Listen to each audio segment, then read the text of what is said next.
teams up there rocking it with points this time around, right?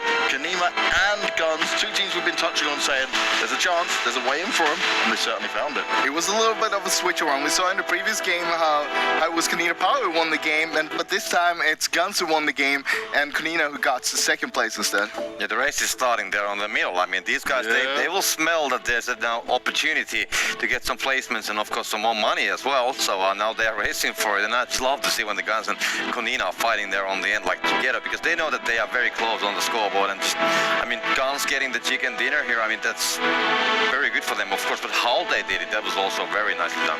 It certainly is. Now, I smell not just chicken dinners and money, I smell the match rankings for this game as well. Let's see what we got, because it was even at the top. 21 for both Guns and Kanima here. Footballist up there is 16, and just got to come back to this, you know, I know Navi are at the top, and we'll just briefly touch on it. Of course, solo player, you know, chilling for as long as possible. No matter how bad it gets for Navi, they find a way to be right up there. This is 6th game in a row that Navi's getting a top 5 placement in the game itself. It doesn't matter, as you're saying, if they're down to one guy, they're always gonna be up there. You gotta take care of them right now. Yeah, I mean, they made the move towards the Painan, and then there was a lot of teams coming in on the area. I think they pretty quickly understood that there's going to be very hard fight happening at some point. So this is like completely disengaged from the situation, went to the side with the remaining members and just maximized the points. Well, let's see where the other points were distributed as we move on to page 2. We will start to discover that Sudor, not bad for them. We've given 5 points on that one. They won't be complaining too much, but guys, there's only one team we need to touch on here. Well, 2 of them technically. Yeah. Fate won 12-18, 0. And guess what? It was Fate that eliminated 12-18. Yeah. I mean, that is Fate, I guess. You had to do it, didn't you? I had to, yeah. So it's been 4 days. You've done well. 4 days of not. Well, you put it up there for me like that. I just gotta use it, you know. But no, these 2 teams right now. The rough part is not that they're chasing Navi. The rough part is that Guns, Kanina Power, they're coming in hot. One's the first place and on second place each for those 2 teams, and they are chasing down Fate and 12-18 right down the leaderboard. Yeah, it's I mean, the battle is different. I mean, we are halfway of the last day, so we have done 3 matches. We only have 3 matches remaining. I think Navi is, they're pretty far away from these guys, so I think they have to be concentrating on the other direction, and getting 1 or 0 points on the scoreboard, that's not going to help. Of course, they didn't have the easiest game. There was, of course, a circle shifting towards the southern side, towards Painan, and these both teams were playing from the northern side, more or less, but it happens. You know what was funny, right, when we're looking at this game as well, is that the fact that Navi again do this rotation where they like move around, you know, even have many players left, they stay down towards, and they just predict perfectly if, okay, seems like I'm gonna be here. They let the fights go on around them, they let all these other actions and battles happen, and did a bit of Mr. Miyagi in here. Look at the, here we go. Hey, I like it. I hope we caught our camera. Got us swatting the flies out in the studio as well. We give some chopsticks next time. Yeah, that's gotta be too easy. I mean, I'm gonna do some like needles or 2. Needles, damn. All right, look at the precision right over here. But what we also need to see from some of these teams, right, especially a team like Fate, is to be more precise with their opportunities they've got in front of them, because we mentioned the fact they eliminated 12-18, they got that 1 kill at the end, rated to 1 point, but like, you saw it, they were stuck in the blue, we started to worry for them, like, why are you so far behind on this? Like, you need to have your wits about you. They understand by now, surely. But being held out like that, you gotta straight away realize that, all right, this is not gonna work for us, we need to do something about it. And Killeris was on a little bit. Well, you have 2 choices. Either you just start healing and tanking the blue and come in late, or you start with a med strat and just give all the meds to one person and leave it there. Yep. But we didn't see that coming out, and then they end up with about 0 points. So, I mean, you gotta think fast, you gotta adapt on the fly to make sure that you get those points. That is what's making Navi the #1 right now. They are doing this, and they're constantly, even if they're down to 1 person, 1 player, in the middle of the game, in the early game, they're still managing to get a top 5 placement. Definitely. If we want to talk about 1 player, it's Solokay again. He got the last kill from Navi as well. So he was again on the fire. I mean, he just took the last player from the Navi down. He was the last remaining player from the footballist there on the northern side. But I mean, how the game ended, the circle was completely crazy, to be honest. I mean, it was going towards the Painan, and it was all the time on the B island, or the Camp Bravo island. So it was on the largest island. And then I think the phase number 6 actually first circle that shifted like towards the Charlie Island, and the majority was there. So yeah, people were thinking, okay, we have to cross the river from the northern side. But then it actually went back there, and then of course the guns needed to do the attack there on the towards the team inside, like Konina. Now, I love that you mentioned Solka, because I want to take a look at some of the top players, because it's now back-to-back games that this man has been large and in charge. Okay, it's only 3 this time around, but Solka, he's getting honourable mentions across today, and maybe he could be the reason that footballists have this chance to come back in and grab some more money. Hey, he's definitely one of the key players, but if you look at it, only 3 kills to be on the top here, only 2 even. That kind of shows you how even it's been throughout the whole board on this game alone. Yep. Not just between the players, but also between all of the teams, because they're not going to be racking up a lot of the kills.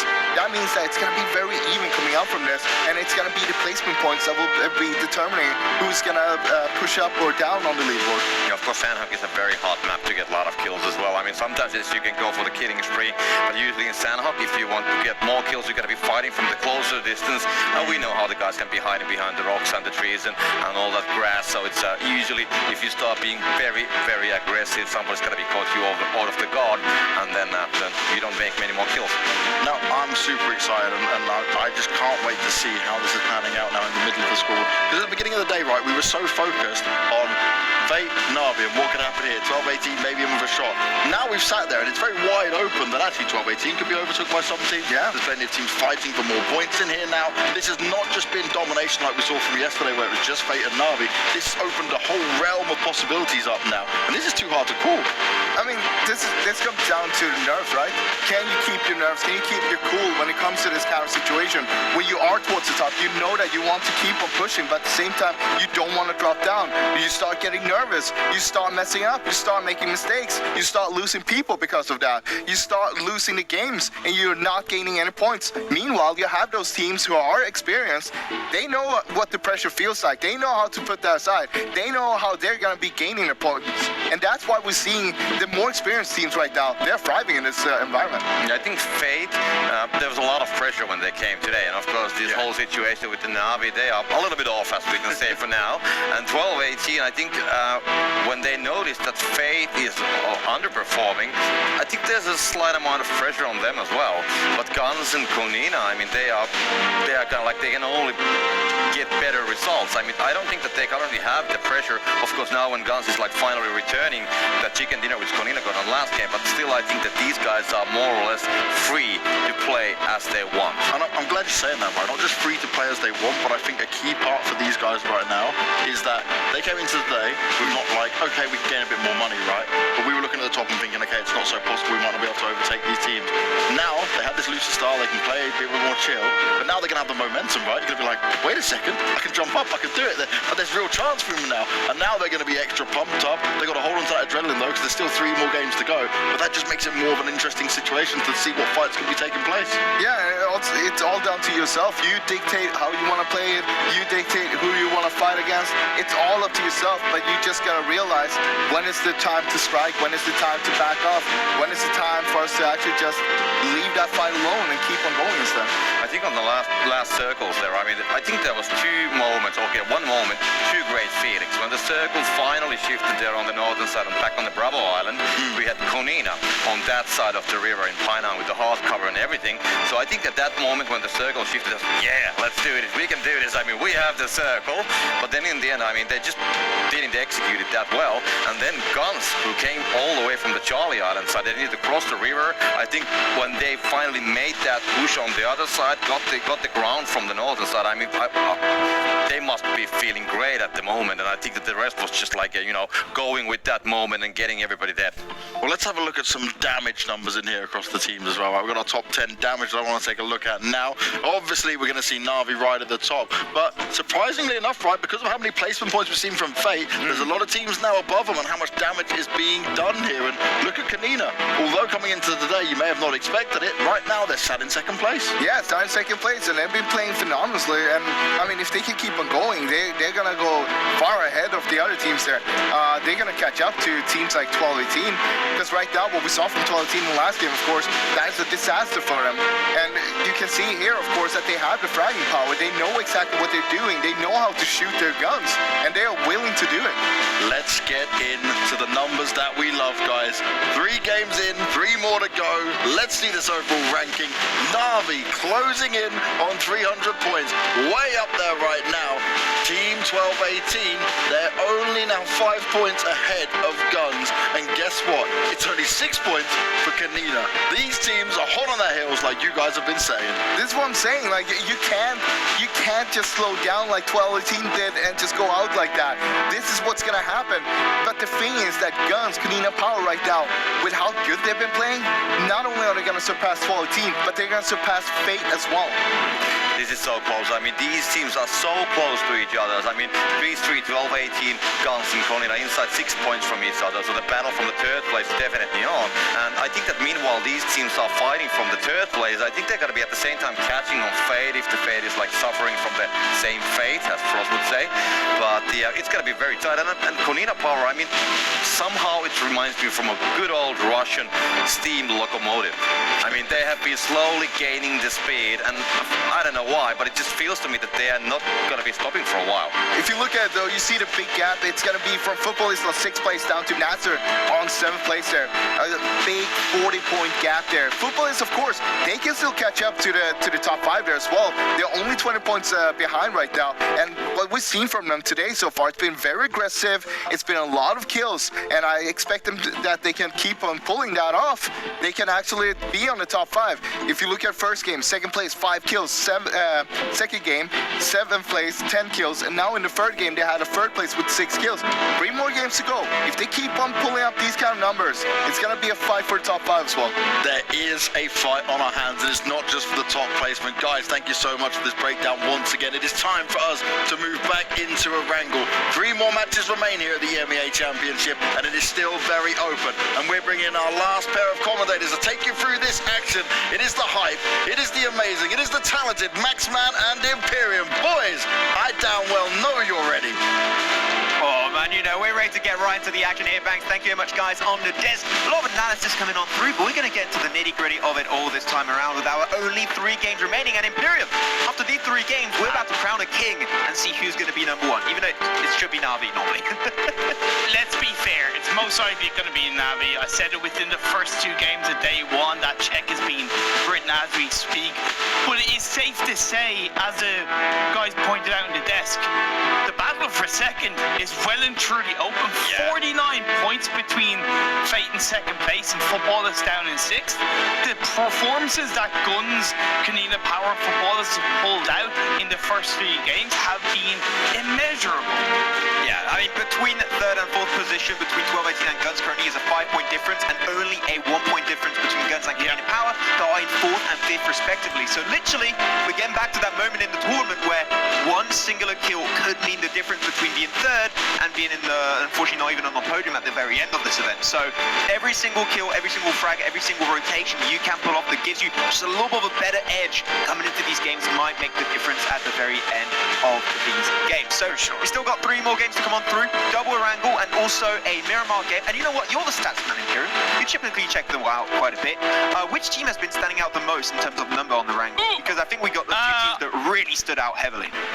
On Erangel, it's definitely Na'Vi, 40.4 points per Erangel game coming into this day's set of games, then followed by Fate, Kanina Power and Guns. So let's be fair, footballers have been very flat in Erangel on an average of over 5.4 points per game, so that's a massive deficit.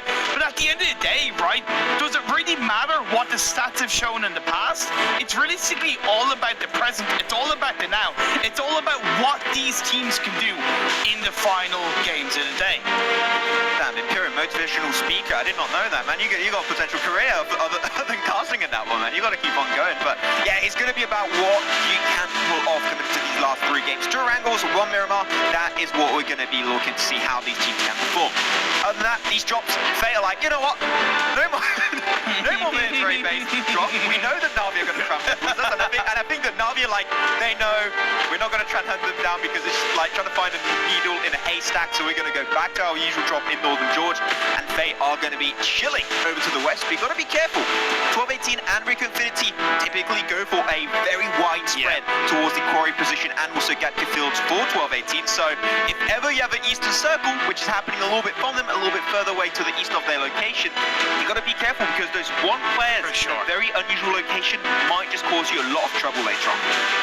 I gotta give a lot of respect to Fate, to be fair. They've changed your drop spot every single game so far, and there's been a couple of hiccups, but for the most part they've been able to pull something out of the bag in at least one of the games, and for them to deal with the resilience that is a natural part of the game, let's be fair, is pretty credible. But not only are they trying to deal with a certain CAS dominating team hunting them down, but they've got to deal with the fact that they are edging closer to losing that second spot. Luckily for them, in that last game in Sanhok, 12-18 got 0 points, so the 1 point that Fate did secure was at least a little bit, just a tiny minuscule extra little bit of a cushion on board. And when you said it can come down to that extra point, it could be the reason Fate finished the second or third.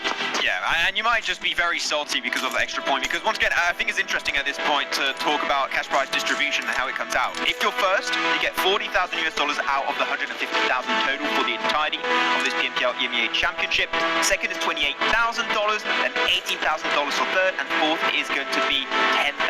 So very significant $10,000 drop-off from second to third into fourth, and even more than that, it's going to be $12,000 drop-off from first to second. So that 1 point difference, and it already is so close, would mean a lot for these teams, because we're talking, 5-digit numbers. That is not something you see every day in PUBG Mobile esports. It just adds to the pressure, adds to the stress, right, Max? You know, these players have worked their butts off to get to this point. They've worked their butts off across the previous 18 plus games to lead into its final day, the final 3 games of this day, and it needs to be continued in terms of high level performance, 0 mistakes made for you to grab as much of that cash prize pool as you can. Looking at phase 1, to be fair, my friend, it's a good central start for this map. It does tickle around the military island, but I don't think it's anything the teams will be in any way afraid of. Position yourself towards the coastal line like Sudor have to begin with is definitely not a bad way to go, but don't commit yourself too early to the high north or south edge of the circle to begin with. Pay for that variable shift across the phase 2, phase 3.